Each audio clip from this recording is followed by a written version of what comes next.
humano causará una extinción sin precedentes de los primates en 50 años. Greenpeace denuncia destrucción de 40.000 hectáreas protegidas en Argentina durante 2016. Relanzan gobierno mexicano y empresas privadas la campaña Hecho en México. Cáncer, tercera causa de muerte en México. Y en esta emisión les vamos a presentar una entrevista que aborda un tema de gran interés. Bienvenidos a una nueva emisión de Horizonte Iberoamericano, el espacio informativo del INSE. Acompáñenos los próximos 30 minutos en un recorrido por la cultura, la educación, la tecnología, la salud y el medio ambiente. ¡Iniciamos!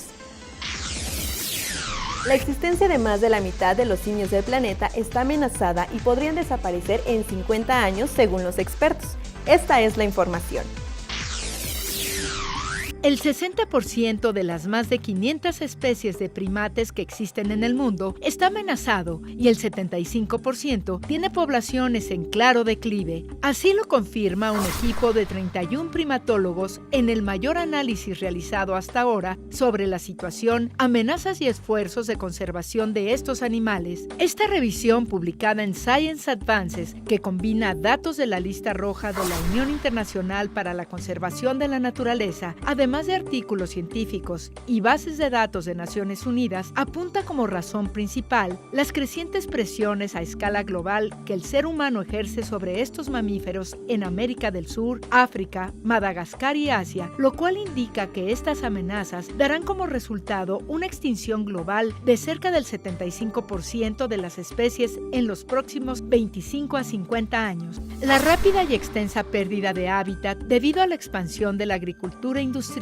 la ganadería, la explotación petrolera y minera y la construcción de presas y carreteras para extraer recursos son las principales amenazas de estos animales. De igual manera, la caza de estos primates o el tráfico ilegal de miles de ejemplares que se convierten en mascotas representan una amenaza constante. Sin embargo, la agricultura es la que genera las peores consecuencias para esta especie. Las prácticas agrícolas están destruyendo el hábitat vital del 76% de todas las especies de primates en el planeta, explica el investigador Paul Garber, coautor de la evaluación. Detalla que la producción de aceite de palma, soja y caucho, así como la tala y la ganadería, están destruyendo millones de hectáreas de bosque. Los expertos en el tema piden una acción urgente a escala global a fin de proteger a las poblaciones de primates que se encuentran en peligro de extinción por la acción humana, sobre todo en países como Brasil, Indonesia, Madagascar y la República Democrática del Congo, que albergan 2/3 de todas las especies de primates. Para lograrlo,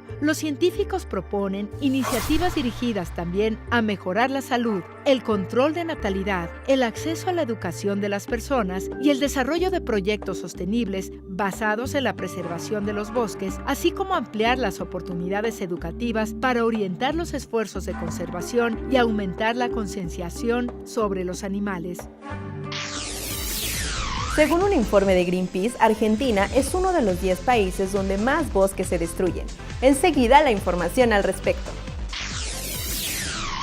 Según un informe publicado por Greenpeace, más de 110.000 hectáreas de bosques fueron deforestadas en el norte de Argentina en 2016, de las cuales poco más de 40.000 estaban ubicadas en zonas protegidas. El informe de la Asociación Ecologista abarca las norteñas provincias de Santiago del Estero, Chaco, Salta y Formosa, ya que en ellas se concentra el 80% de la deforestación anual que tiene lugar en el país. La extensión de las áreas protegidas destruidas, 41.595 hectáreas, equivale a 2 veces la provincia de Buenos Aires, y la región más afectada es Santiago del Estero, donde se desmontaron 32.691 hectáreas, de las cuales 22.441 eran bosques protegidos. Según el coordinador de la campaña de bosques de Greenpeace en Argentina, Hernán Giardini, los principales responsables de esta destrucción son los ganaderos, que debido al crecimiento de la demanda de carne vacuna durante los últimos años, se han instalado en el norte, donde el precio de las tierras es más barato. Esto junto con la colaboración de algunos funcionarios públicos quienes han otorgado permisos en zonas donde está prohibido deforestar. Aunque la superficie total destruida es una parte pequeña de los 27 millones de hectáreas de bosque que se extienden en Argentina, la deforestación genera un daño doble, aumenta las lluvias y vuelve más vulnerables las tierras, lo que favorece las inundaciones. Cada hora invertida en redes sociales por una persona equivale a una pérdida de productividad del 13% diario. Así lo revela un informe realizado por la firma analítica Synetic, la cual concluye que en Colombia el Internet móvil no es usado como un mecanismo de productividad, sino de ocio. El estudio realizado en 2 años analizó la interacción de 1.275 colombianos con las aplicaciones instaladas en sus dispositivos, donde se evidencia que la pérdida de competitividad se debe a que no se aprovechan los recursos tecnológicos en su competencia laboral. La investigación demostró que los problemas de pérdida de competitividad que tienen países como Colombia no solo se derivan de las políticas gubernamentales y económicas, sino de desaprovechar los avances tecnológicos en favor de la productividad agregada de las naciones, aseguró Gabriel Contreras, CEO de Synetic. El reporte clasificó a los encuestados en 2 segmentos: los app competentes, 38%, quienes usan la conexión a Internet desde el móvil como una herramienta que les ayuda a producir recursos, y por otro lado, los app dependientes, 62%, que ven el Internet como una plataforma de entretenimiento. En Perú, el Servicio Nacional de Meteorología e Hidrología anunció que el país vivirá niveles de radiación solar extraordinarios en las próximas semanas. Para ser considerada extrema, la radiación debe superar los 11 puntos de esta escala. Algunas zonas del país ya están alcanzando el índice 19 en una escala de 20 puntos, presentando los mayores niveles en el mundo. Lo anterior quiere decir que febrero será el mes más caluroso del año y alcanzará límites históricos. En Lima se registrarán máximas de 33 grados Celsius y mínimas de 24.7 grados, lo que combinado con la falta de viento y la alta humedad se traducirá en una sensación térmica que bordea los 36 grados. Las zonas de mayor incidencia se encuentran en los Andes. El Perú está en la franja tropical, donde la radiación solar es más intensa. Esta empeora en las alturas de la cordillera debido a que hay menos margen de atmósfera, señalan los expertos. Una de las artistas plásticas de origen latino, pionera en la corriente del arte pop en Estados Unidos, fue Marisol Escobar, fallecida el año pasado a los 85 años de edad. Veamos el siguiente perfil dedicado a ella. Marisol Escobar nació en París, Francia, en 1930, de ascendencia venezolana. A los 16 años descubrió su pasión por las artes y, viviendo en la ciudad de Los Ángeles, estudió en los institutos de arte Otis y Hobson. Más tarde se instaló en Francia para estudiar en la Escuela de Bellas Artes de París, pero debido a diferencias ideológicas, regresó a Estados Unidos en 1950, esta vez a Nueva York, donde se relacionó con destacadas personalidades de la escena artística. En la década de 1960 hizo una serie de exhibiciones exitosas, sobre todo en la llamada The Art of Assemblage, organizada por el MoMA, y donde tuvo la oportunidad de exponer su trabajo From Fans, al lado de artistas como Marcel Duchamp y Pablo Picasso. Durante esos años, consolidó su estilo satírico e irreverente, logrando criticar la cultura y sociedad popular de consumo de aquel entonces. Debido al gran éxito de su trabajo, Marisol se convirtió en la única mujer activa durante el auge de la corriente del pop art. Sus trabajos pasaron a ser los protagonistas del momento, de la mano de Roy Lichtenstein y Andy Warhol, quien la incluyó en 2 de sus películas, El Beso y 13 hermosas jóvenes. En general, sus obras se basaban en la unión de diferentes materiales como madera, pintura, fotografía y objetos de todo tipo que juntos le daban forma a grandes trabajos artísticos, por lo que hoy es recordada como una de las artistas más influyentes del siglo XX.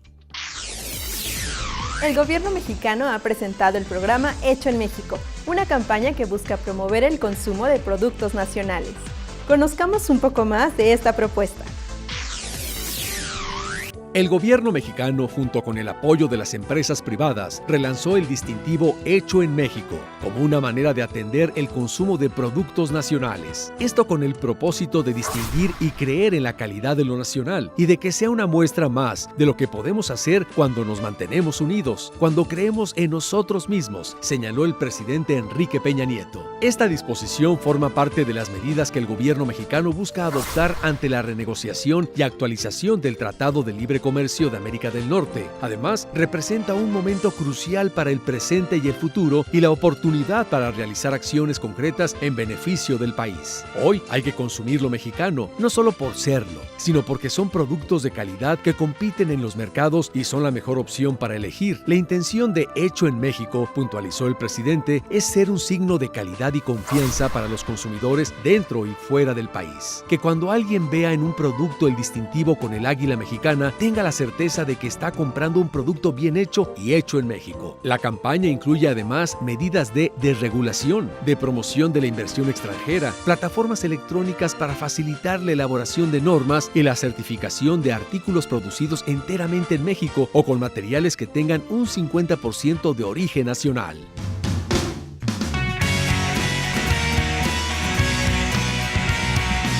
Bienvenidos a su sección Resonancia, el eco de la música en Iberoamérica. En esta ocasión nos acompaña alguien a quien ustedes seguramente ya identifican como uno de los conductores de Horizonte Iberoamericano. Pero ahora vamos a conocer otra de sus facetas, la de músico e intérprete. Él es Emanuel Cacho. Gracias por estar aquí. Muchas gracias, Cintia. Desde el punto de vista de la industria musical, ¿qué ventajas tiene ser el dueño de tu propio concepto? Bueno, en primera, total libertad de composición, ¿no? Además de que, bueno, muchas veces cuando estás con una disquera o algo por el estilo, pues ellos son dueños de tu música. ¿Qué tan difícil es la experiencia de grabar temas y promocionarlos? Bueno, sí es una experiencia complicada, pero es muy gratificante realmente. A la hora de estar grabando, pues escuchas todos los defectos, ¿no? No es como en vivo, que vas con la adrenalina y pues salga lo que salga, pues ya salió, ¿no? Aquí escuchas todos los defectos, todas las cosas, las fallas que puede tener una canción. Ahora, la promoción es cuestión de constancia, es ser todo el tiempo estar presente, darle a entender a la gente que estás ahí, ¿no? Recordarle a la gente que tu música está ahí. Ese es el verdadero reto y no es realmente difícil, es cuestión de constancia. Emanuel, dinos, ¿en qué te basas para definir qué puede y qué no puede gustarle a tu público? ¿En qué me baso? Yo creo que lo primero es que me guste a mí. Aparte de eso, también es pensar en qué tipo de canción voy a hacer. Si voy a hacer una canción de metal, pues qué estructura requiero, ¿no? Si voy a hacer una canción de rock pop, qué estructura o qué elementos voy a utilizar, ¿no? Realmente el secreto está en la estructura. Emanuel, cuéntanos, ¿cuáles son tus planes a futuro? Bueno, el 2017 se viene lleno de sorpresas. Se acaba de terminar de escribir pues el primer disco ya completo. Sí, son 10 temas y se planean que salga a mediados del 2017 y en ese momento pues se va a empezar una pequeña girilla. ¿Cuáles son los medios en donde te pueden contactar? Está Facebook, Emanuel Cacho Oficial. Emanuel es con doble M, siempre. Y en Twitter me pueden encontrar como @Emanuel Cacho, todo junto. La E es mayúscula, doble M y C mayúscula. Ahora, ¿qué nos puedes decir del tema que vamos a escuchar a continuación? Ok, Wolf in the Night. Esa canción la escribí en la prepa. Fue evolucionando, se quedó ahí, le di un giro y entró a Cold Iron y era de las canciones que a todo el mundo le gustaba. Ahora los dejamos con Emanuel Cacho y su tema Wolf in the Night. Muchas gracias por estar aquí. Muchas gracias, Cintia.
la ciudad de Orinoca, Bolivia, el presidente Evo Morales inauguró recientemente el Museo de la Revolución Democrática y Cultural. En el recinto se exponen las relaciones interculturales y las luchas de los pueblos originarios a lo largo de la historia boliviana. Se exhibe la historia de los movimientos sociales hasta 2006, cuando Morales se convirtió en el primer presidente indígena del país. También muestra obsequios conferidos al mandatario durante sus 11 años de gestión. Conformado por 3 salas, el nuevo inmueble cuenta además con un mirador, teatro al aire libre, portería, patio ceremonial, templo andino y un espacio para el cóndor, ave nacional de Bolivia. El centro cultural requirió una inversión de $7.1 millones y, según las autoridades bolivianas, es el más grande del país andino y uno de los mayores de América Latina. La Biblioteca Nacional de Panamá firmó un contrato con la empresa Frost, la cual se encargará de la digitalización de periódicos antiguos. Esta primera fase incluye 500,000 imágenes digitalizadas y se estima comenzará dentro de 2 meses. El proceso implica acondicionar espacios dentro de la biblioteca y para esto se traerá equipo especializado del extranjero. Esto servirá para resguardar la memoria del país y así continuar con un plan de rescate, ya que los periódicos son una de las primeras formas de recopilar la historia de los pueblos y la hemeroteca es uno de los tesoros más preciados de esta biblioteca. En la hemeroteca se guardan diarios del siglo XIX, cuyo estado es delicado debido a la antigüedad de los documentos. Este material está a disposición de los miles de usuarios de la Biblioteca Nacional Ernesto J. Castillero R. Y justo para que continúe ese servicio, es recomendable llevar a los periódicos a un formato digital.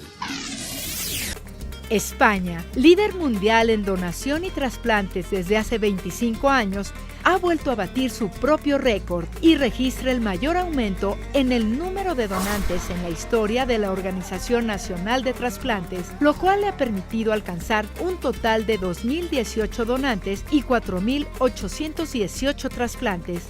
Durante el año pasado se realizaron 2.994 trasplantes renales, 1.159 hepáticos, 281 cardíacos, 307 pulmonares, 73 de páncreas y 4 intestinales. Además, la lista de espera se ha reducido para casi todos los órganos y ha pasado de 5.673 pacientes en 2015 a 5.477. Estos buenos resultados se explican por el fomento de la donación en asistolia, es decir, cuando el paciente donador presenta ausencia de actividad eléctrica cardíaca y también gracias a la mayor colaboración de los médicos de urgencia en la detección de posibles donantes. En todo el mundo se multiplican las iniciativas turísticas sostenibles, donde la prioridad es conservar la flora y la fauna autóctonas. Para reconocer a quienes hacen posible estas iniciativas, Naciones Unidas celebra este 2017 el Año Internacional del Turismo Sostenible para el Desarrollo.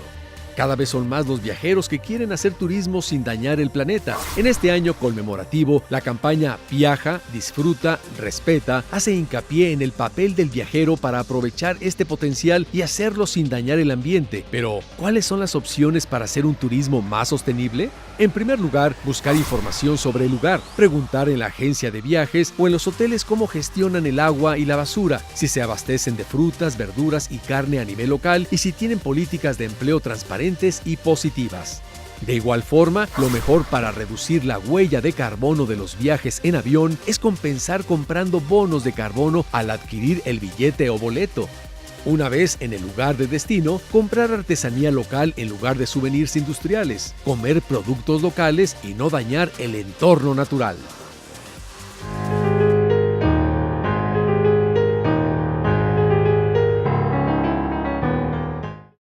Jacqueline Pechard es socióloga por la Universidad Nacional Autónoma de México. Tiene doctorado por el Colegio de Michoacán en Ciencias Sociales y ha sido profesora del Colegio de México, del ITAM y de la UNAM. Es consejera presidente del Instituto Federal de Acceso a la Información y fue consejera ciudadana del Instituto Federal Electoral. Jacqueline Pechard es miembro del Seminario de Cultura Mexicana desde 2006. Yo me he dedicado a la ciencia política y particularmente mis temas de estudio son en general la democracia, partidos políticos, los sistemas de gobierno, los sistemas electorales y más recientemente un tema nuevo dentro de la democracia que es la transparencia y el acceso a la información pública. Curiosamente yo iba a estudiar matemáticas, eso era lo que me gustaba, y un maestro en la preparatoria, que era mi maestro de sociología, me enseñó lo que eran los problemas sociales y de qué manera estudiar los problemas sociales ayudaba a identificar no solamente los problemas, sino las posibles soluciones.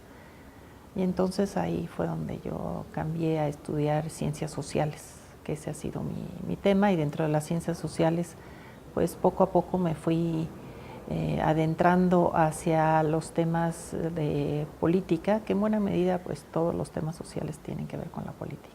Trabajé un tiempo como académica y después tuve la oportunidad de tener un cargo público en el Consejo General del IFE en 1996, ya hace también mucho tiempo, pero fue el momento en que el IFE se hizo autónomo, se hizo ciudadano, y entonces pues combinar las dos cosas, el conocimiento que yo había desarrollado como académica en la UNAM y en el Colegio de México, y posteriormente pues la posibilidad de poner en práctica esos conocimientos y sobre todo pues tener esa gran fortuna de colaborar en la construcción de una nueva institución que era el IFE. Yo pertenezco a una generación muy afortunada porque somos la generación de la transición a la democracia. Entonces, pues yo viví el México de un solo partido, el México en el que las elecciones no contaban, en el que pues realmente no había una demanda de participación democrática. Y poco a poco la sociedad fue reclamando que hubiera ese espacio democrático, ese espacio de competencia política, de pluralidad, de conductos para distintas formas de pensamiento. Yo soy de una generación universitaria del inicio de los 70 y al inicio de los 70 empieza a construirse un movimiento muy fuerte de la sociedad. Había grupos de mujeres que estaban luchando por los derechos de las mujeres, había grupos de vecinos, movimientos sociales vecinales que estaban luchando por mejores condiciones, había grupos orientados hacia mejores condiciones en el campo, en las organizaciones en el campo, en fin, había distintos movimientos y todos empezaron a confluir en una demanda que era demanda de elecciones confiables, de elecciones competidas, en donde el voto contara para decidir quién gobernaba, que la decisión de quién gobernaba y quién nos representara no fue una decisión desde las cúpulas del poder, sino que fuera una decisión que surgiera de la sociedad a través del voto. Creo que a todos nos interesa la política y cómo se gobierna y cómo se deciden las cosas en nuestro país y en el mundo en general, pues el estudio científico de la política es algo al que no nos dedicamos todos, sino solamente algunos que tenemos un interés de conocer más a fondo y sobre todo de plantear en dónde están claramente los problemas y por qué los problemas se generan de esa manera. Y además cómo impactan no solamente al conjunto de la sociedad, sino sobre todo a la relación entre los ciudadanos y los gobernantes, ¿no? Que es una relación pues básica si lo que quieres es tener una sociedad que se gobierne de manera más estable, pero de manera también más legítima, más reconocida por los ciudadanos como una forma de gobernar que ellos reconocen como válida. Creo que en el campo de la ciencia política algo muy fundamental es la historia, es decir, identificar con claridad cómo se han desarrollado ciertos procesos, ciertas instituciones, por ejemplo, si las instituciones electorales han sido parte de mi tema de investigación, entonces ver cómo funcionaron, cómo estuvieron compuestas las autoridades, cómo se desarrollaban, qué relación tenían con las personas, cómo votaban las personas en el pasado, pero con datos precisos, estadísticos. Entonces creo que la historia es una herramienta pues fundamental para el desarrollo de la ciencia política. La política es una actividad humana que vale la pena conocer y que vale la pena apostar a tener mejor conocimiento sobre ella, porque esa es la manera como se puede incidir para que cumpla los propósitos, que es efectivamente identificar problemas sociales y lograr que se puedan diseñar formas de resolver esos problemas. y la única manera de diseñar esas formas de manera adecuada es a través de procedimientos metodológicamente bien armados.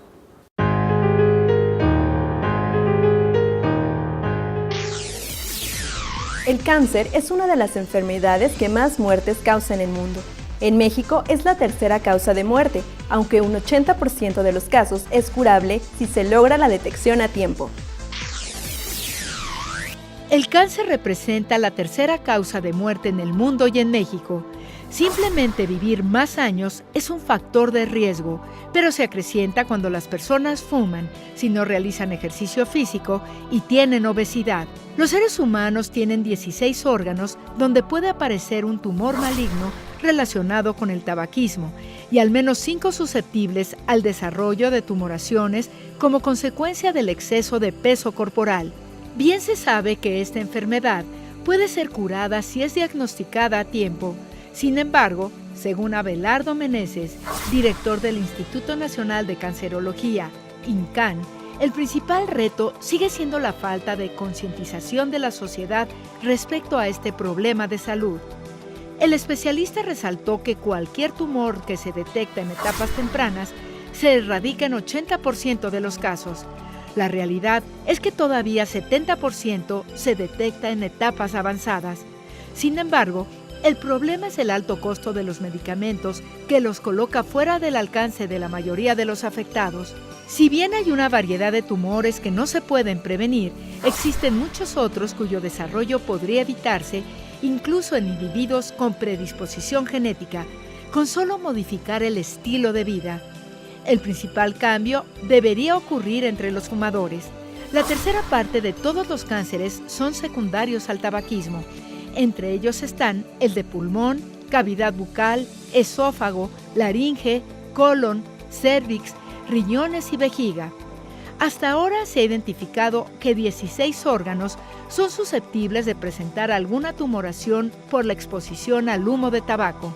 En tanto, las dietas con altos niveles de grasas que tienen como consecuencia la obesidad son factores de riesgo que, de mantenerse, pueden llevar a los individuos a tener cáncer de mama, ovario, endometrio, colon y próstata, entre otros. A continuación los invito a adentrarse en el mundo de la poesía a través del siguiente texto en uno más de nuestros momentos poéticos. Deseos, de Carlos Pellicer. Trópico, ¿para qué me diste las manos llenas de color? Todo lo que yo toque se llenará de sol. En las tardes sutiles de otras tierras pasaré con mis ruidos de vidrio tornasol. Déjame un solo instante dejar de ser grito y color. Déjame un solo instante cambiar el clima del corazón. Beber la penumbra de una casa desierta. Inclinarme en silencio sobre un remoto balcón. Abandonarme en el manto de pliegues finos, dispersarme en la orilla de una suave devoción, acariciar dulcemente las cabelleras lacias y escribir con un lápiz muy fino mi meditación.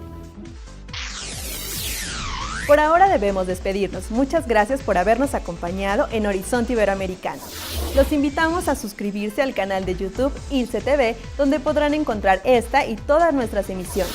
También los invitamos a seguirnos en nuestras redes sociales que aparecen en su pantalla o que nos escriban al correo horizonteiberoamericano@ilse.edu.mx.